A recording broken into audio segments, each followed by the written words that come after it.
Agree or disagree? Alex wants to hear from you right now at 877-590-5525. Now, here's Alex Jones.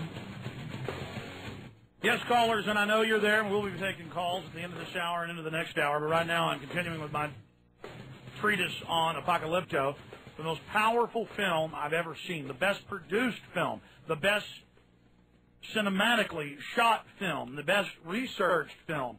I mean, you are taken there. It is amazing. Now, in the film, and that's how most of the culture operated from, the middle of South America all the way up to the border of Texas, is they would send out the different, tribal kingdoms, would send out their warrior armies to capture and enslave neighbors, mainly so they could force them to supply human sacrifices. And this debased the population down by hundreds of thousands of people from what it had previously been by the time 500 years ago when the Spanish conquistadors arrived, Cortez. And when they got there, it was already just in, complete complete squalor. I mean, the descriptions. Imagine the different tribes would take glass on a rope and draw it through their tongues for pain-induced hallucinations while taking hallucinogenic compounds. They would put ropes through their male genitals and pull glass across them to have pain-induced hallucinations. And of course, this UT professor says, assistant professor says, well, it also shows women involved in the rituals. From what we know, they weren't. Oh, really? Quite a few of the other scholars that actually live down there and study it say women were involved. And let me tell you how they were involved. They would, every morning at different cenotes, that's those caved-in underwater, underground rivers, and I've swam in them, they would take a woman or a baby and bound them and throw them into the water. Okay, and there are cenotes where there is petrified human bones. That's the rocks, the gravel you walk on when you pick it up is, in some cenotes, tens upon tens upon tens of thousands of human skeletons, okay? And for thousands of years being thrown in, it's now petrified in a gravel, okay? Okay, you can go to the cenotes, you can walk in the human bones, ladies and gentlemen, that have become calcified. So, I'm sorry, UT professor, you're wrong. The women were involved in the rituals, and they were sacrificed. Now, the amazing accuracy of this film is it shows the number one thing they like to sacrifice is the warriors. The taller you were, the tougher you were, the meaner you were. And a lot of times even nobility would get sacrificed if things did get bad. They would go out and capture, and the leaders of the enemy, the strongest warriors, they were the ones that they would torture. They didn't just cut hearts out. They would peel the skin off. Now, when a noble was being sacrificed, and sometimes they would be happy. They were so brainwashed in the culture, they would be happy to be sacrificed. They would take a alcoholic enema and basically pass out and then cut their hearts out. But other rituals, if they were, sacrificing to the death god or, some other deity that demanded it, then the torture would go on for quite a long time with the throngs down there. Now think about this. Just a few hundred miles south of where we sit in Central Texas, where this broadcast originates from, the stations across the country, there was a population and a group of people known as the Mayan. You had all the different tribes and kingdoms and groups that came and went, but it was a Mayan culture where this was done, where this developed over the thousands of years. This is what the governments developed. Now, if you were to be teleported back in time today, if you could do that and you told them, oh, don't sacrifice me or don't kill your people, it's crazy, they would look at you like it's crazy. Just like Americans think it's normal to have SWAT teams kicking down our doors and cameras everywhere and CPS grabbing 1.4 million kids a year and forcing vaccines on people full of mercury. You see, that's normal because we're brainwashed. Just like for Nazis, it was normal to torture people and kill people and do medical experiments and to engage in eugenics, which is now being brought back under the bioethicist movement in this country. So the film has a very good message.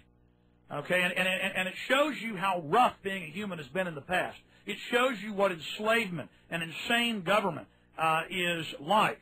And it also is a message of not having fear and getting over fear, because fear is a sickness, and the government today uses fear to control you. After seeing the film, I felt buoyed. I felt uplifted. This was substantial. You know, you go see something like Barat, you laugh at it, but after you leave, you feel dirty. You know, you feel like, and it's a shorter film. This is a long film. You come out of this, you feel buoyed. And there's very few films that make me, you know, feel enlightened, like I have just partaken in something that is very well done and has a very good message. And you just got to see it to pick up on it. The message of perseverance, the message of courage, it's just amazing. And then there's the view that an anthropologist would have of this: northern Native Americans versus southern Native Americans. The average North American Asian, that they came across the Bering Strait ice bridge, they can debate how long ago, but between 10 and 20,000 years ago, the average Asian, and if you blood type them, they have the Mongolian spots on their backs. It looks like bruises. A lot of times CPS grab Hispanic children or other people's because they don't know. They're so ignorant that until they're about 5, they have purple spots on their back. You know, Japanese, Chinese, Vietnamese have that. So do all of your Native Americans. And, of course, the Mexican population is Native American and Spanish predominantly. There's also some other European, but predominantly Spanish.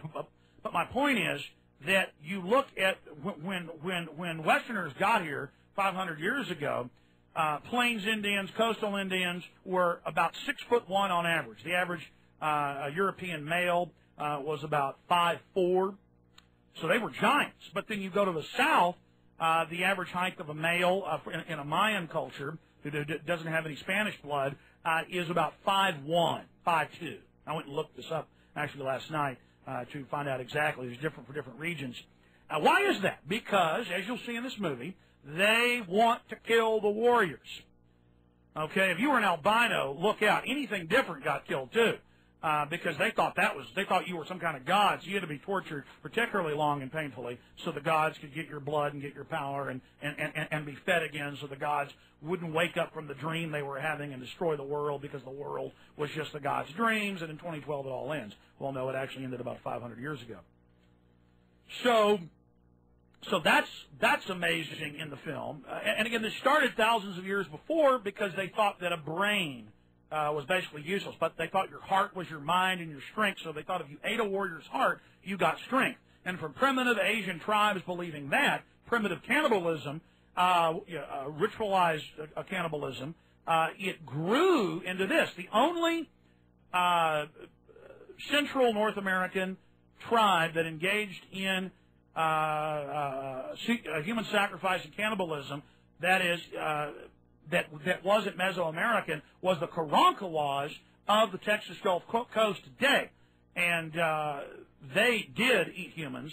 They did sacrifice people. But it was because they were, anthropologists believe and archaeologists believe, an offshoot of a southern North American tribe that did migrate into Texas.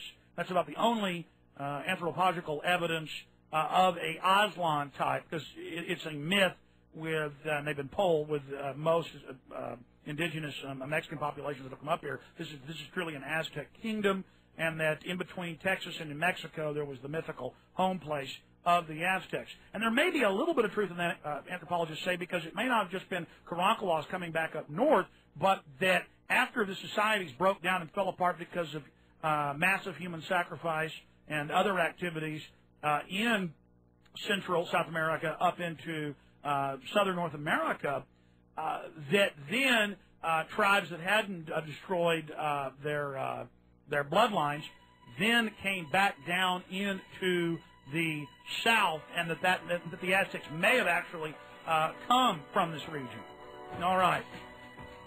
I've got a little bit more to say about this film when we get back, and then we will go to your calls. But I want to talk about this UT assistant professor who shoots her mouth off about Mel Gibson. I mean, just it's unbelievable. All right, we'll be right back.